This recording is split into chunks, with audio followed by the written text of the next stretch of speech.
Students, class 10th।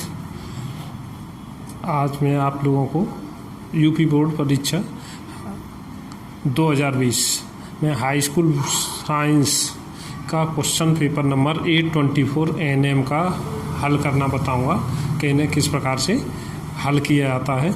तो इस विज्ञान के प्रश्न पत्र में हमारे 12 क्वेश्चन होते हैं।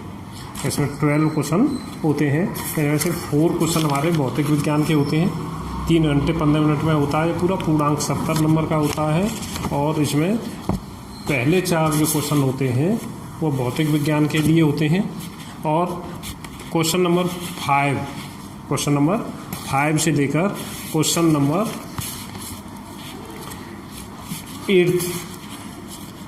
8 तक हमारा रसायन विज्ञान के क्वेश्चन होते हैं।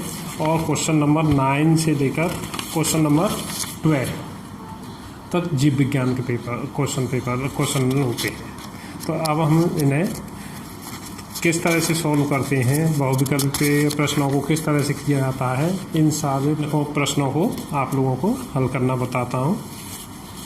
तो चलिए अब स्टार्ट करते हैं। हमारा पहला प्रश्न है, अंतरिक्ष यात्रियों को आकाश दिखाई देता है, काला, नीला, बैंगनी, हरा। तो अंतरिक्ष से आकाश काला दिखाई देता है क्योंकि वायुमंडल में धूल के कण और विभिन्न गैसों के से स्पीडन होता रहता है, उसके कारण नीला दिखता है।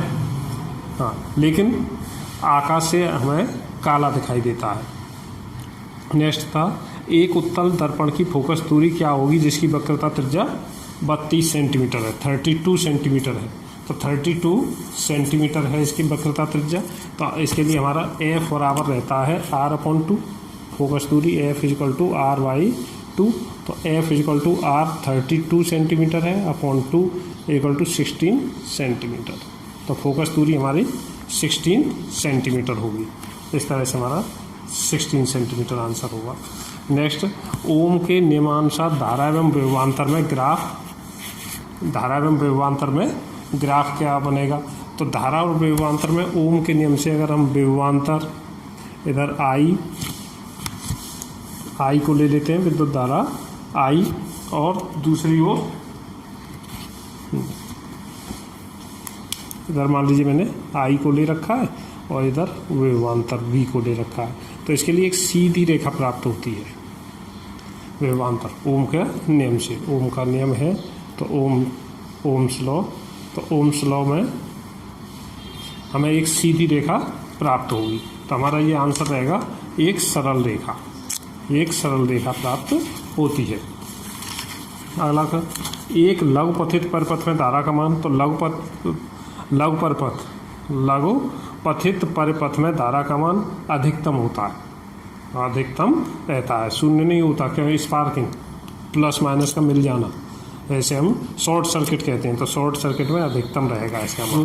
का फर्स्ट है का, यदि मिट्टी का तेल, तारपीन का तेल तथा जल के अपवर्तनांक क्रमशः 1.44, 1.47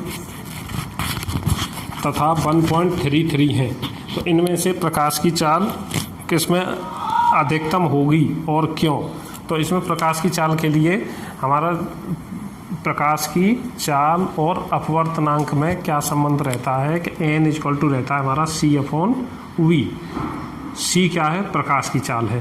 तो n = C/V और V क्या है, माध्यम में प्रकाश की चाल। तो V = रहता है C/N। तो अभी मिट्टी का तेल के लिए लेते हैं मान लीजिए, तो V इन केरोसिन, तो 3 × 10⁸ 1/44। दूसरा हमारा तारपीन का तेल था, तो 3 × 10⁸ 1/1.47। हाँ, और थर्ड है वाटर, तो 3 × 10⁸ 1/1.33। तो इसके सबसे लार्ज आंसर ये रहेगा।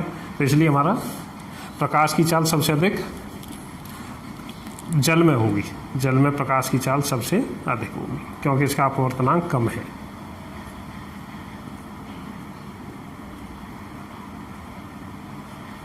चाल अधिकतम।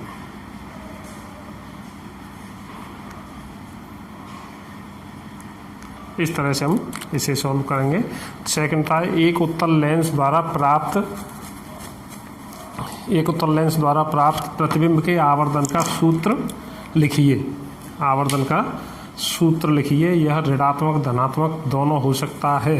क्या यह धनात्मक और ऋणात्मक दोनों हो सकता है? तो धनात्मक देखिए, लेंस के आवर्धन का सूत्र रहता है m is equal to H dash upon H is equal to v upon u is equal to H upon H dash. H dash क्या है? प्रतिबिंब की लंबाई। एच वस्तु की लंबाई है। वी प्रतिबिंब की दूरी और ये वस्तु की दूरी है। तो इसके लिए, क्योंकि उत्तल लेंस के लिए, उत्तल लेंस में हमारा वास्तविक तथा उल्टा प्रतिबिंब बनता है, और यदि वस्तु एफ और ओ के बीच में होती है तो आभासी बनता है। तो यदि एम का मान धनात्मक होता है अवतल लेंस के लिए, प्राय आभासी के लिए, आभासी और सीधा बनेगा तो धनात्मक होता है।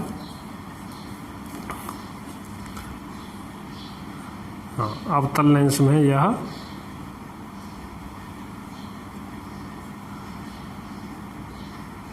धनात्मक, और उत्तल लेंस के लिए, उत्तल लेंस में यह धनात्मक और ऋणात्मक दोनों ही हो सकता है। इस तरह से जाएगा। तो m is equal to H dash upon H is equal to v upon u. H dash से है प्रतिबिंब की लंबाई, एच वस्तु की लंबाई, वी प्रतिबिंब की दूरी और यू वस्तु की दूरी।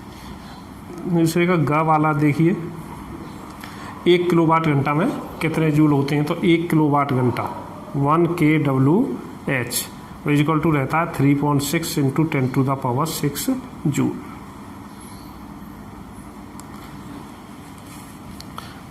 क्वेश्चन नंबर 3 था, एक उत्तल लेंस की फोकस दूरी की गणना कीजिए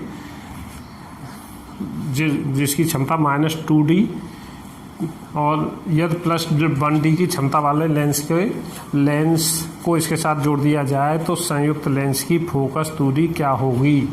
तो फोकस दूरी के लिए हमारा फॉर्मूला रहता है, फोकस दूरी लेंस की क्षमता P is equal to power is equal to 1/f, f metre में होनी चाहिए।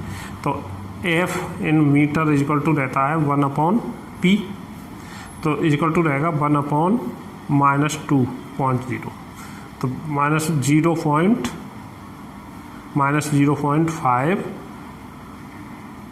मीटर मीन्स 50 सेंटीमीटर ऐसे। संयुक्त लेंस, यदि लेंस को संयुक्त कर दिया जाए तो संयुक्त लेंस के लिए P इक्वल टू रहता है P1 प्लस P2 इस तरह। तो P1 हमारा -2, P1 हमारा कितना है? -2.0 और P2 +1 इक्वल टू रहेगा -1.0 D। तो F इक्वल टू रहेगा हमारा F इक्वल टू 1/1.0 100/1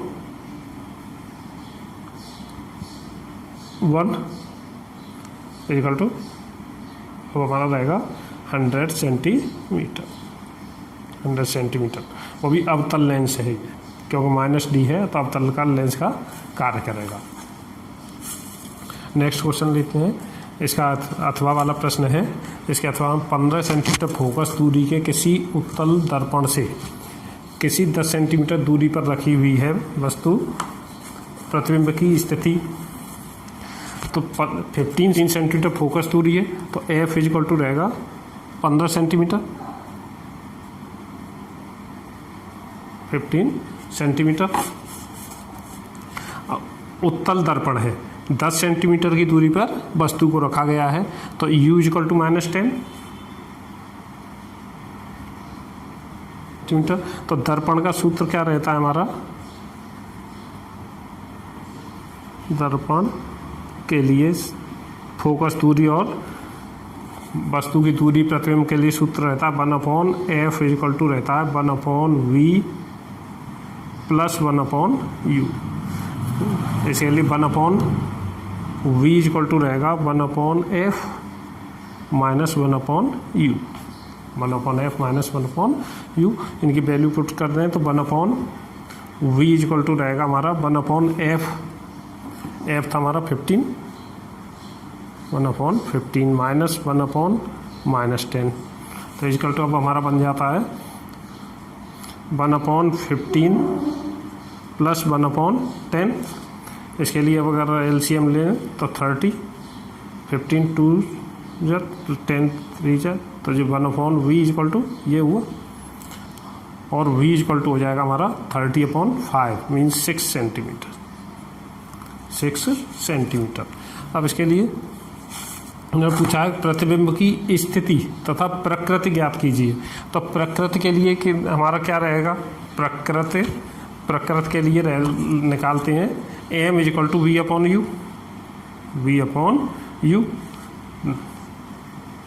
v हमारा 6 सेंटीमीटर, तो -6/-10 इक्वल टू 0.6, ये आवर्धन है हमारा 0.6 रहेगा।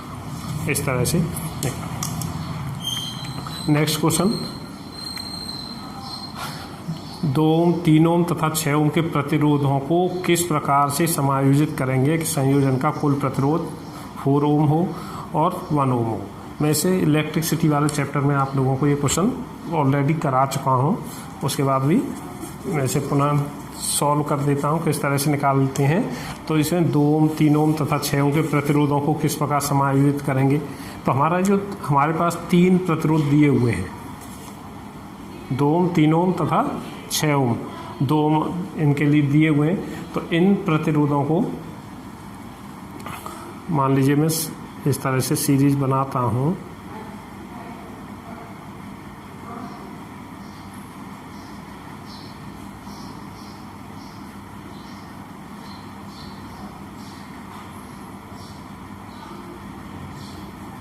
हाँ देखिए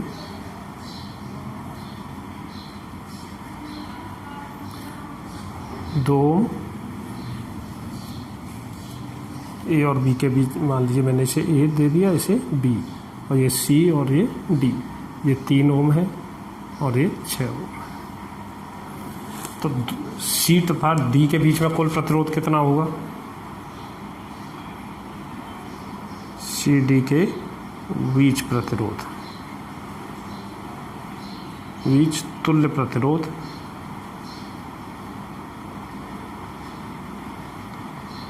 तुल्य प्रतिरोध, क्योंकि ये समांतर क्रम है। तो 1/r इक्वल टू रहेगा हमारा 1/3 प्लस 1/6, तो 1/r इक्वल टू रहेगा 1/, ये देखिए 3, 2 + 1, या फिर r इक्वल टू हमारा 2, r इक्वल टू 2 ओम। ए से डी के बीच प्रतिरोध, ए डी के मध्य कुल प्रतिरोध,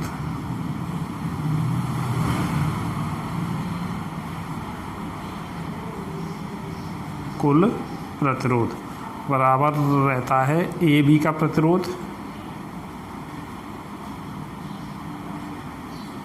ए बी का प्रतिरोध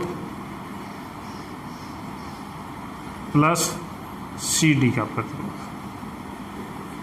तो ए बी का प्रतिरोध हमारा 2 ओम और सी डी के मध्य था हमारा 2 ओम, तो इस तरह से हमारा होगा 4 ओम रहेगा। इसमें सेकंड इसके लिए इन्होंने पूछा कि इसके लिए संयोजन का कुल प्रतिरोध 1 ओम हो, संयोजन का कुल प्रतिरोध 1 ओम होना चाहिए। तो 1 ओम के लिए यदि हम इन तीनों प्रतिरोधों को समांतर क्रम में जोड़ देते हैं, यदि हम इन तीनों प्रतिरोधों को समांतर क्रम में जोड़ दें तो हमारा इसका कुल प्रतिरोध 1 ओम हो जाएगा।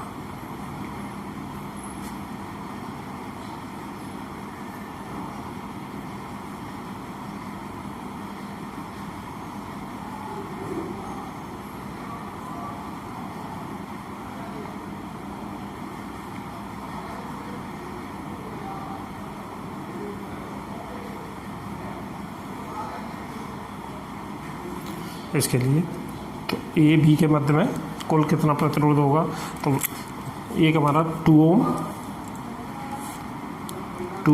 ओम है, दूसरा 3 ओम और ये 6 ओम।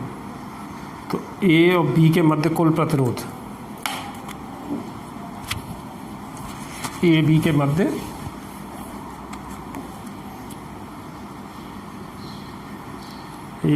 मध्य कुल प्रतिरोध, क्योंकि ये पार्श्व क्रम है, पार्श्व मीन्स समांतर क्रम है, अतः 1/r इक्वल टू रहता है 1/r1 plus 1/r2 plus 1/r3। तो 1/r इक्वल टू रहेगा 1/r1 2 प्लस 1/3 प्लस 1/6। तो 1/r इक्वल टू रहेगा, इसका 6 एलसीएम हो जाएगा, 2 3 जा 6 प्लस 2 प्लस 1, और r इक्वल टू आ जाएगा हमारा 6/6 या 1 ओम। इस तरह से आंसर है। तो हमारा ये क्वेश्चन नंबर 3 का खा था, 3 का खा वाला पार्ट था।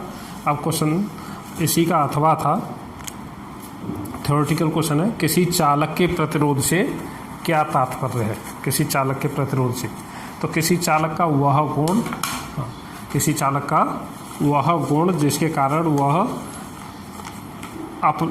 चालक से गुजरने वाले आवेश का विरोध करता है, उस गुण को हम प्रतिरोध कहते हैं।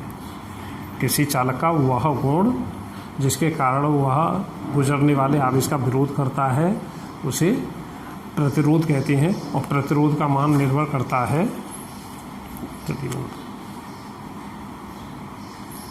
किसी चालक का वह गुण,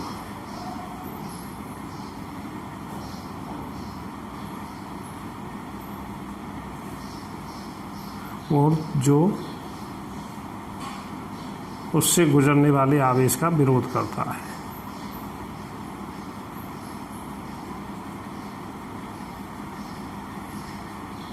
गुजरने वाले आवेश का विरोध करता है,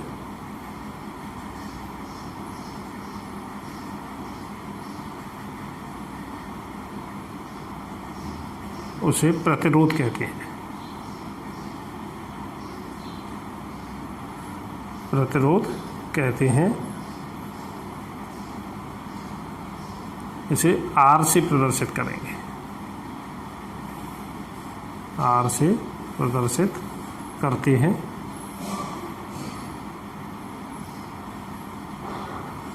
इसका मात्रक ओम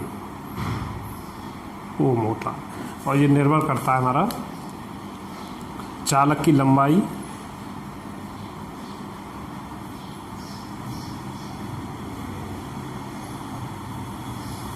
पर, अनुप्रस्थ काट के क्षेत्रफल पर,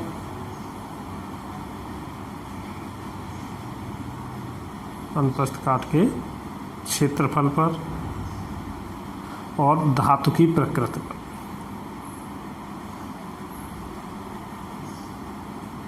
धातु की प्रकृति पर। तो इसका मात्रक ओम है।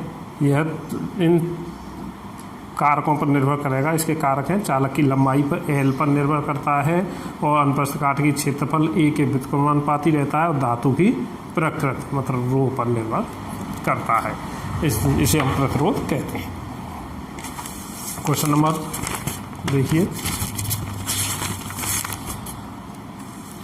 Question number 4। क्वेश्चन नंबर 4 है, वैद्युत चुम्बकीय प्रेरण से क्या समझते हो? एसी जनित्र तथा डीसी जनित्र की संरचना में मुख्य अंतर क्या होता है? आरेख द्वारा समझाइए। तो इसका आरेख आप लोग बुक में से देख सकते हैं किस तरह से। ये थ्योरेटिकल क्वेश्चन था।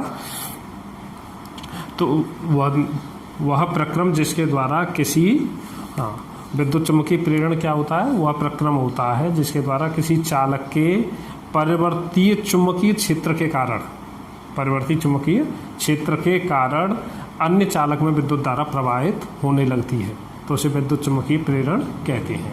अब विद्युत चुम्बकीय प्रेरण पर आधारित हमारा विद्युत जनित्र है।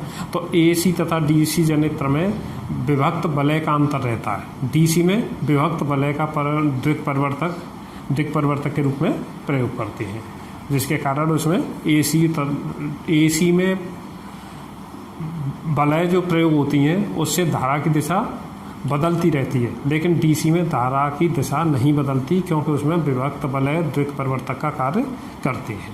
ये अंतर। इसका 4th क्वेश्चन है हमारा, दिए गए परिपथ में गणना कीजिए A तथा B के बिंदुओं के बीच तुल्य प्रतिरोध, धारा का मान A तथा C के बीच विभवांतर। तो इसमें आप देख सकते हो कि A तथा B के बीच में ये दो प्रतिरोध हैं, दोनों समांतर क्रम में हैं, अतः इनका पार्श्व क्रम में 1/r = 1/4 + 1/4 से निकालेंगे, इसका 2 ओम हो जाएगा। फिर A से C के मध्य इसका तुल्य प्रतिरोध 2 और C से B के मध्य 4, तो 2 + 4 6 ओम होगा। धारा का मान, तो ओम का नियम रहता है V = IR, तो V 6 वोल्ट, I हमें ज्ञात करना है, R की वैल्यू 6, तो 1 एम्पियर। A तथा C के बीच विभवांतर, A तथा C के बीच में, तो V = IR, इस तरह से निकालते हैं। तो A B के बीच तुल्य प्रतिरोध,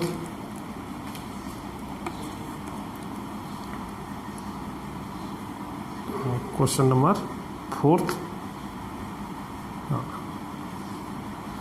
A B के बीच तुल्य प्रतिरोध है।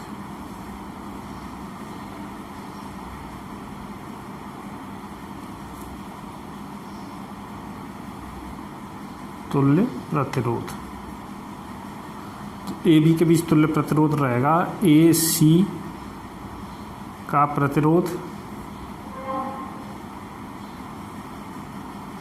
प्लस CB का प्रतिरोध।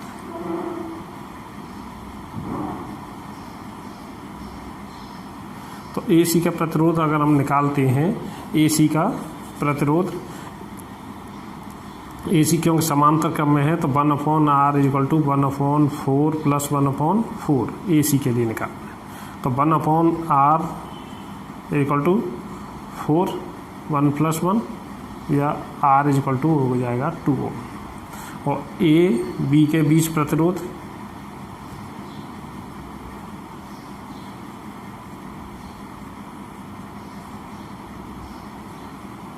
= 2 ओम + 4 ओम,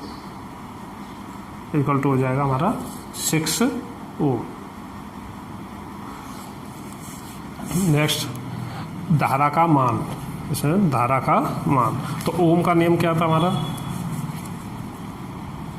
ओम के नियम से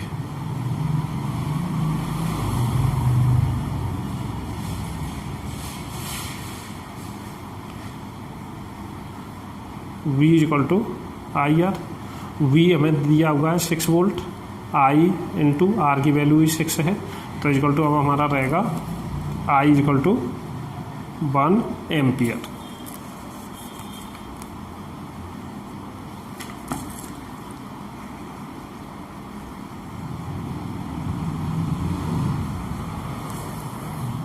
I = 1 एम्पियर।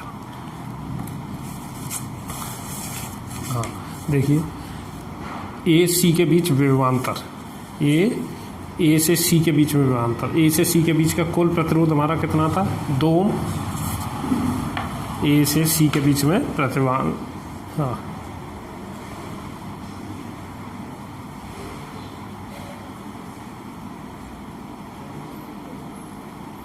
तो V = IR, तो I हमारा 1 एम्पियर, R AC के बीच में हमारा प्रतिरोध कितना है, A से AC के बीच में हमारा प्रतिरोध था 2 ओम, तो × 2, तो V = 2 वोल्ट। इस तरह से ये हमारा फिजिक्स के सारे क्वेश्चन थे। अब मैं आता हूँ इसका सेकंड पार्ट, क्वेश्चन नंबर देखिए अब पार्ट 2।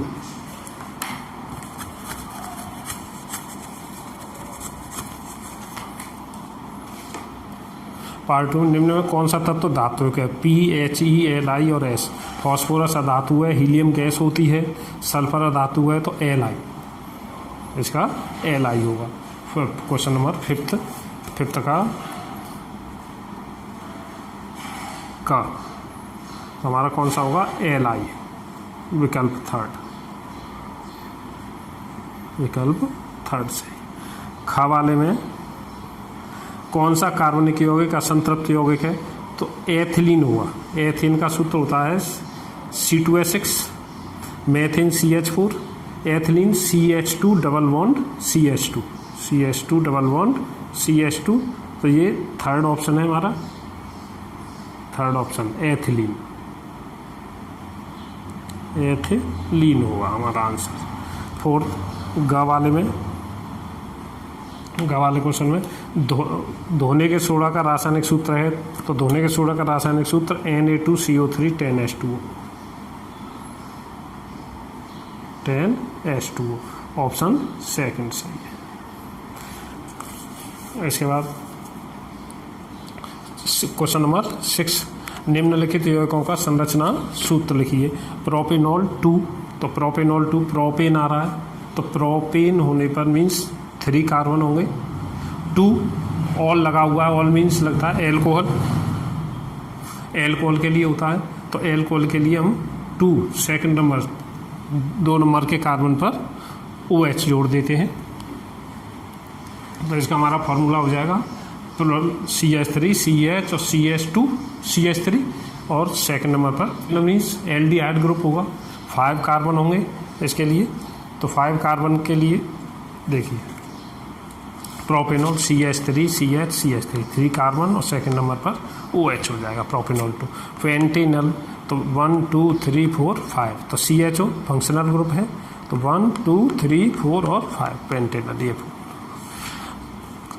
6 का निम्नलिखित अभिक्रियाओं संतुलित रासायनिक समीकरण, तो zinc Zn plus AgNO3 silver nitrate, ये सिल्वर नाइट्रेट है,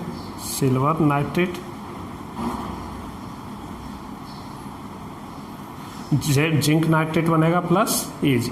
Mg magnesium Mg plus 2HCl MgCl2 plus H2। Question number ये हमारा 6 था, क्वेश्चन नंबर 6 हो गया। अब आते हैं क्वेश्चन नंबर 7। क्वेश्चन नंबर 7 में प्रत्येक यौगिक के 2 उपयोग लिखिए। तो कास्टिक सोडा का हम उपयोग करते हैं, इसका उपयोग होता है पेट्रोलियम के शोधन में होता है, सोडियम कार्बोनेट भी बना सकते हैं, ऐसे पेट्रोलियम का शोधन कर सकते हैं। इस तरह से हमें बहुत सारे उपयोग होते हैं NaOH के। ग्रीस को, चिकनाई को साफ करने में भी इसका उपयोग होता है कास्टिक सोडा का। दूसरा प्लास्टर ऑफ पेरिस, तो प्लास्टर ऑफ पेरिस का से हमें मूर्तियाँ बना सकते हैं, खिलौने बना सकते हैं, और दीवारों को चिकना बना सकते हैं। हड्डियाँ जो टूट जाती हैं, हड्डियों को, तो अस्थियों के टूटने पर जो प्लास्टर किया जाता है उसमें भी इसका उपयोग होता है, प्लास्टर करने में भी उपयोग होता है। तो ये हमारा साबुन बनाने में, पेट्रोलियम के शोधन में, खिलौने मूर्तियाँ बनाने में, दीवारों की सतह को चिकना करने में ये हमारा उपयोग रहता है। इस तरह से हमारा ये प्रकार यौगिकों के उपयोग होंगे। है तत्व A का इलेक्ट्रॉनिक विन्यास 287 है, तो तत्व का परमाणु क्रमांक तथा आवर्त सारणी में वर्ग संख्या बताइए। तो इसके लिए तत्व का इलेक्ट्रॉनिक विन्यास हमें दिया हुआ है, इलेक्ट्रॉनिक विन्यास दिया है, इलेक्ट्रॉनिक विन्यास है 287 2,8,7 इलेक्ट्रॉनिक विन्यास। तो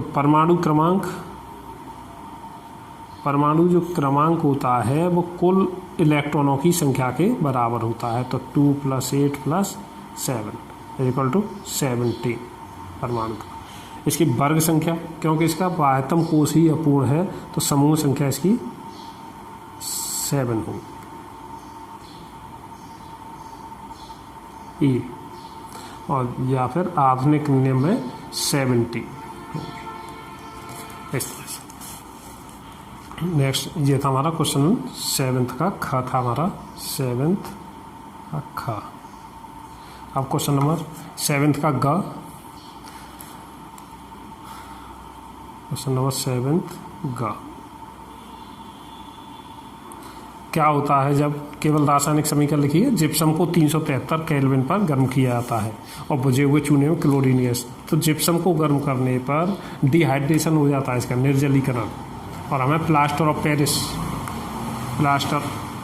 प्लास्टर ऑफ पीओपी, इसका उपयोग दीवारों को चिकना करने में करते हैं। प्लास्टर ऑफ जिप्सम को 373 केल्विन पर गर्म किया जाता है और बुझे हुए चूने पर क्लोरीन गैस प्रवाहित करते हैं। तो ये हमारा देखिए, तो gypsum CaSO4 2H2 calcium sulphate dihydrate को अगर गर्म करेंगे तो प्लास्टर ऑफ पेरिस POP बनेगा, CaSO4 12H2O प्लस 3/2H2। बुझे हुए चूने में क्लोरीन गैस प्रवाहित करते हैं तो विरंजक चूर्ण CaOCl2 बनेगा प्लस H2O, इसे ब्लीचिंग, हाँ, जो ब्लीचिंग पाउडर भी कहते हैं। तो इस तरह से हमारा बनेगा। जिप्सम को गर्म कर देंगे, जिप्सम को गर्म करते हैं तो प्लास्टर ऑफ पेरिस बनता है और बुझे हुए चूने को गर्म करने पर ब्लीचिंग पाउडर बनता है। हाँ, 8th क्वेश्चन नंबर 8 में क्या होता है जब केवल रासायनिक समीकरण लिखिए, केवल हमें रासायनिक समीकरण लिखने हैं। एथिल अल्कोहल को शांत सल्फ्यूरिक अम्ल के साथ गर्म करते हैं तो एथिल अल्कोहल का सूत्र होता है हमारा C2H5OH, C2H5OH एथिल अल्कोहल। तो C2H5OH को H2SO4 के साथ गर्म करेंगे तो इसका निर्जलीकरण हो जाता है और हमें एथिलीन गैस प्राप्त हो जाती है। एथिल अल्कोहल को सोडियम के साथ अभिक्रिया कराते हैं तो हमें हाइड्रोजन गैस निकलती है और सोडियम एथोक्साइड बनेगा। एसिटिक अम्ल में सोडियम हाइड्रोक्साइड मिलाया जाता है तो एसिटिक अम्ल है, सोडियम हाइड्रोक्साइड क्षार है, तो अम्ल क्षार की क्रिया जो होगी वो उदासीनीकरण कहलाती है, तो लवण बनेगा और जल बन जाता है। सोडियम कार्बोनेट एसिटिक अम्ल के साथ अभिक्रिया, सोडियम कार्बोनेट भी क्षारीय प्रकृति का एसिटिक अम्ल से सोडियम एसीटेट बनेगा, CO2 गैस निकलती है। एथिल अल्कोहल एसिटिक अम्ल से क्रिया करता है तो अल्कोहल और अम्ल की क्रिया से एस्टर बनती है, तो इसमें एस्टर बन जाएगा। एथेनॉल को क्षारीय पोटेशियम परमैंगनेट की उपस्थिति में गर्म करते हैं तो क्षारीय पोटेशियम परमैंगनेट KMnO4 का KOH में विलयन बना लेते हैं तो ऑक्सीकरण हो जाएगा और एसिटिक एसिड बनेगा। एसिटिक अम्ल सोडियम बाइकार्बोनेट के साथ अभिक्रिया करता है तो CO2 गैस निकलती है। इसके देखिए सबसे पहले नंबर फर्स्ट था हमारा एथिल अल्कोहल को शांत सल्फ्यूरिक अम्ल के साथ एथिल अल्कोहल क्या बन जाएगा, एथिलीन। एथिल अल्कोहल सोडियम से क्रिया कराते हैं तो हाइड्रोजन गैस निकलेगी और सोडियम एथोक्साइड बनता है।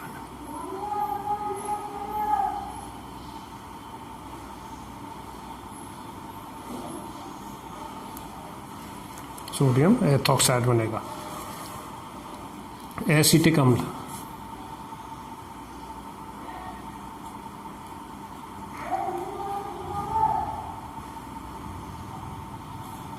तो सोडियम एसीटेट बनेगा और जल बन जाएगा।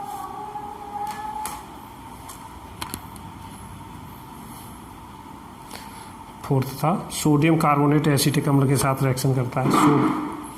सोडियम कार्बोनेट एसिटिक एसिड से हमें क्रिया करेगा तो सोडियम एसीटेट H2O और CO2 गैस बनती है। एसिटिक अम्ल इसके लिए सोडियम एसीटेट बना, सोडियम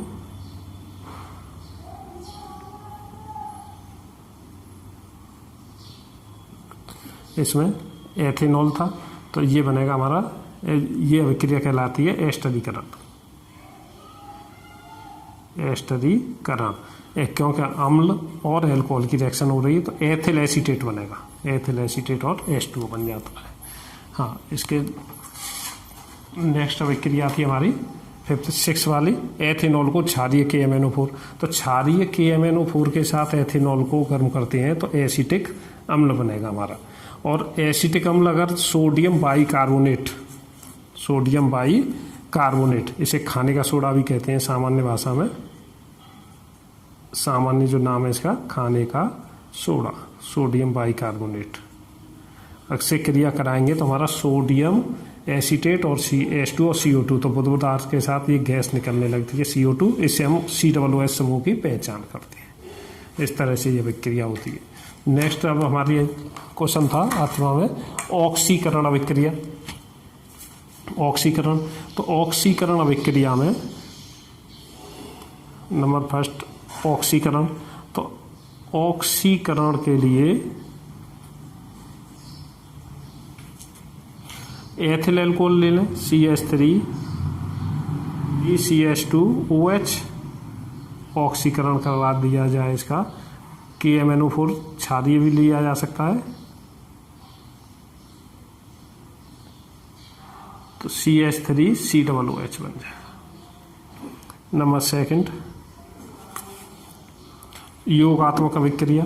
तो योगात्मक अभिक्रिया CH2 double bond CH2, ethylene को ले लें और इसमें हाइड्रोजन गैस प्रवाहित कर दें निकेल या पैलेडियम की उपस्थिति में, तो हमारा बनता है CH3CH3। ये योगात्मक क्रिया रहेगी क्योंकि इसमें एडिशन हो रहा है, दोनों मिलकर एक ही यौगिक बना है।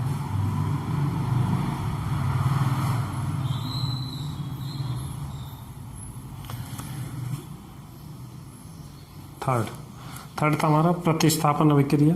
तो प्रतिस्थापन में कोई परमाणु है वो हट जाता है, उसके स्थान पर नया परमाणु आ जाता है, प्रतिस्थापन अभिक्रिया।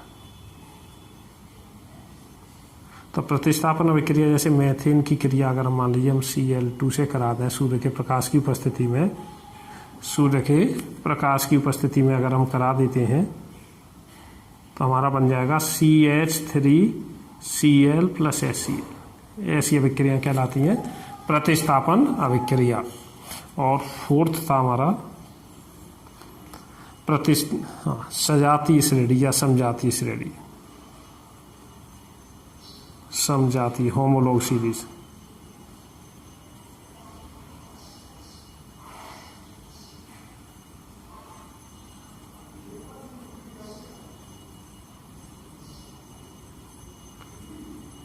होमोलॉग सीरीज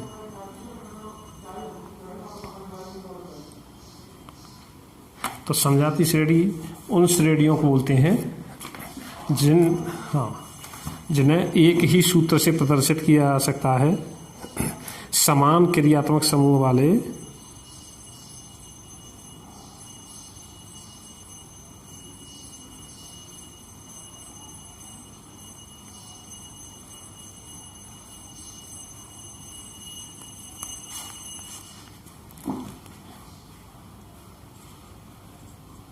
यौगिक, जिनके क्रमागत सदस्यों के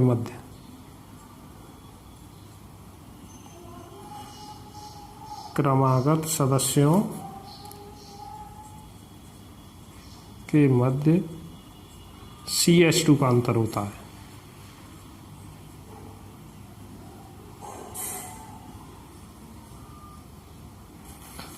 और जिन्हें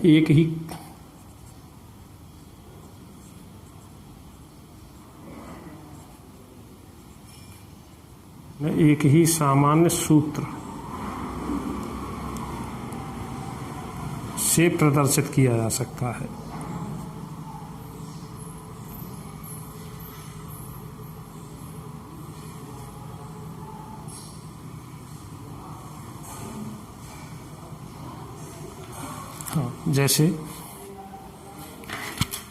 जैसे मान लीजिए एल्कोहल की श्रेणी है या फिर एल्केनों की श्रेणी है,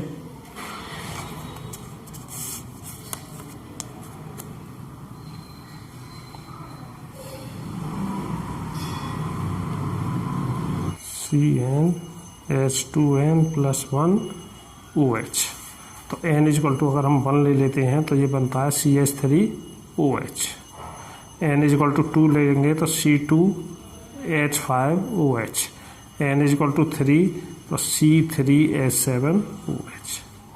इस तरह की हमारी ये बनती जाती हैं, इन्हें समजातीय श्रेणी बोलते हैं। अगला क्वेश्चन है हमारा, नेक्स्ट क्वेश्चन नंबर 9 है,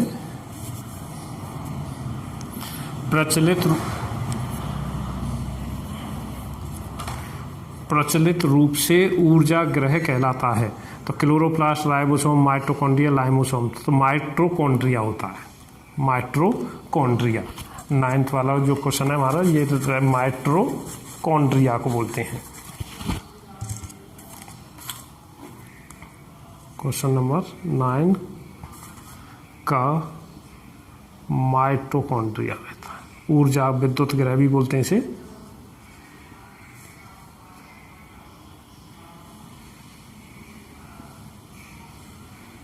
माइटोकॉन्ड्रिया। और ख वाले में मानव वृक्क का कार्य होता है, तो मानव वृक्क श्वसन फेफड़े करते हैं, प्रोटीन संश्लेषण उत्सर्जन मानव वृक्क का कार्य होता है, तो ये उत्सर्जन। थर्ड था जीवाश्म ऊर्जा का स्रोत है, तो जल विद्युत, पवन ऊर्जा, पेट्रोलियम, सौर ऊर्जा। तो जीवाश्म कोयला और पेट्रोल को बोलते हैं, इसलिए पेट्रोलियम।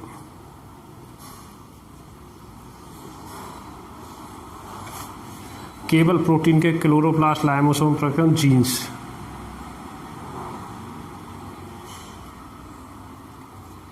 इस तरह से क्वेश्चन नंबर 10 से लेकर इन्हें थ्योरेटिकल है, क्वेश्चन नंबर 10 से लेकर के इन्हें हम थ्योरेटिकल क्वेश्चनों को बुक से देख करके हम इन्हें समझ सकते हैं और लर्न करके लिख सकते हैं। ये भी क्वेश्चन नंबर 11 और 12 भी इसी प्रकार से हैं। इनको इस तरह से वीडियो पर सॉल्व करना आसान नहीं रहता, इसलिए ये आप लोगों को अपनी बुक से करने होंगे। Thank you.